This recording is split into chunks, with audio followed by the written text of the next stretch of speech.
Je m'appelle Laurent, j'ai 32 ans et je travaille depuis 4 ans chez Creos en tant que technicien formateur. J'ai d'abord eu un bac général, puis je me suis redirigé sur un bac professionnel prothèse dentaire, puis un BTS prothèse dentaire en 2 ans. Et j'ai travaillé 4 ans en laboratoire avant d'intégrer Creos.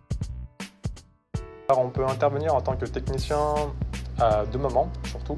Le premier, c'est sur de l'avant-vente pour du conseil ou des essais avec le commercial pour les clients. Et le deuxième moment où on va intervenir, forcément, ça va être l'après-vente pour l'installation ou la formation des équipements ou pour tout ce qui va être support, dépannage et ainsi de suite.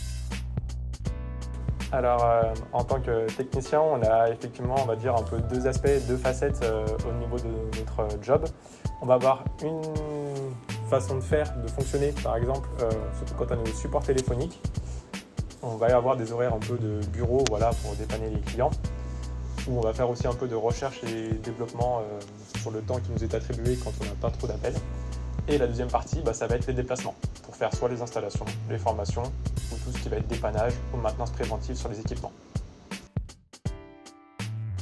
Il faut savoir travailler en équipe, c'est très important, parce que quand on travaille au niveau des déplacements, ce genre de choses, il faut toujours qu'il y ait quelqu'un au support, donc forcément on travaille de pair avec mes collègues.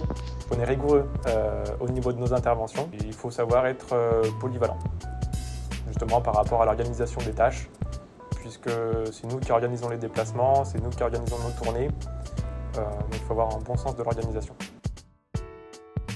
Il n'y a pas réellement de difficulté, mais je dirais que du coup, s'il y a une difficulté, ça serait plutôt la gestion du stress par rapport aux clients, parce que forcément, comme on vend des équipements ou des logiciels de production, quand un client se trouve bloqué par l'inutilisation du coup, de son moyen de production, ça va tout de suite être urgent.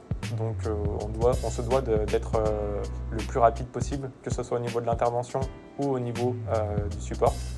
Ce que j'aime bien dans mon poste, justement, c'est la polyvalence, on va dire, et les tâches que l'on a à faire, qui sont vraiment très variées. On a effectivement du support téléphonique, où on va rester chez Creos. Ça va nous permettre aussi de planifier en attendant nos déplacements, nos formations. Ça va nous permettre aussi de faire de la recherche et du développement. Et après, la deuxième partie, forcément, c'est les déplacements, donc c'est les missions chez les clients. C'est intéressant puisqu'on se déplace chez différents clients, ils n'ont pas tous les mêmes organisations, il y a beaucoup d'échanges, donc le côté relationnel aussi est très important et très appréciable. Le premier mot qui me vient à l'esprit, c'est coopération.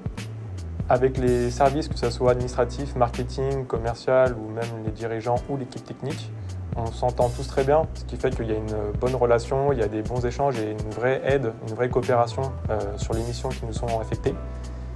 Et il n'y a pas de... Il n'y a pas de hiérarchie, on va dire, au niveau de Creos, c'est-à-dire qu'on peut parler aussi librement avec un responsable technique qu'avec un collègue ou avec mes dirigeants. Et c'est très appréciable parce qu'on n'a pas de crainte de quoi que ce soit quand on a quelque chose à demander, que ce soit matériel, financier ou humain. Le deuxième mot qui me vient à l'esprit, c'est investissement. Je pense que chez Creos, on est tous investis dans les missions, on cherche tous à satisfaire le client par le biais des équipements et la qualité des équipements que l'on vend et par le biais du service que l'on propose derrière.